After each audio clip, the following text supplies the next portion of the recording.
So, let's start with the topic of revolution. And I'm sure that many of you, when you work in your companies and you try to convince management about the need and the urgency to do something in diversity, a lot of you will probably use the concept of change and tell people, oh, you know, there is so much change going on there, out there, and we have to do something about it. And you will tell them, there's a revolution going on. And they will ask you, revolution? What revolution? Which revolution? And here is the revolution that we actually know is going on at the moment. We are changing at the moment from a past system that is very structured, very linear, hierarchical, that is very production-oriented, materials-oriented, and very nationally and rationally organized. And that is really the old system of the first and the second industrial revolutions. I'm sure you heard about those.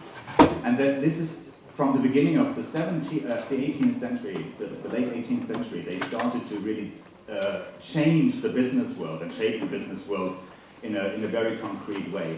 So for 200 years, this has been the paradigm on which business was working.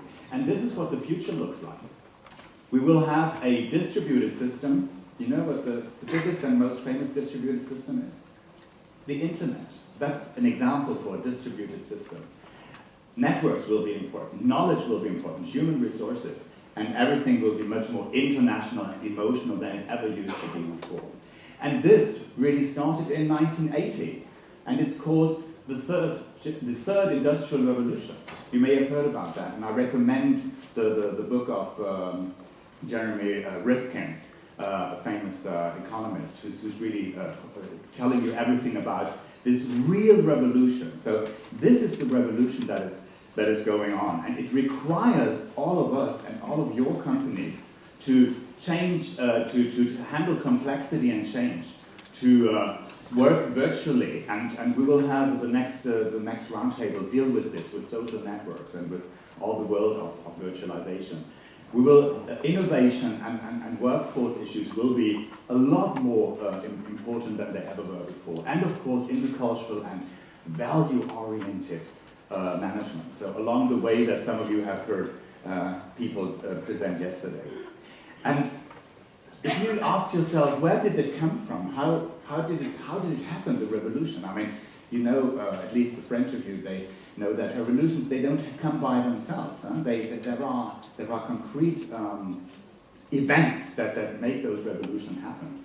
And for the third industrial revolution, it was actually the coming together of two important events. And one was the breakdown of Eastern systems of communism, which opened up the world and made mobility possible, which kind of reoriented the whole business landscape. And the invention, of course, of then the internet since, I would say, 1990, more or less. So in the very early phase of the digital revolution.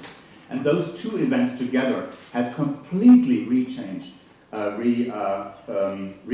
the business landscape. And people don't realize it. Of course they don't, because that has been going on for 200 years, and this has only been for 30. Yeah? So we don't really feel yet the whole impact. But this is the future, this is the transition we are in at the moment, and this is the consequences. So if you go back to your management and you tell them some of this, they will probably ask you, but is it really so urgent? What happens if I don't do it? And what happens? This is what happens. These are examples of companies and brands that just disappeared because they were not attentive enough of change. They did not realize the digital revolution, LA Times and Chicago Tribune, same for Akbar. They did not take the competition serious enough.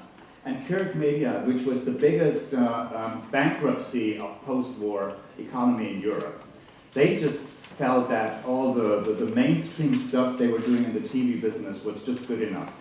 And it wasn't. And so they went out of business. So this is what happens when you don't, and your management does not pay attention to that revolution that's going on. And there is one man that was already cited yesterday that has put that in one sentence, which I really like, and which I think we could take with us. For the world has changed, and we must change with it. Any idea who said that?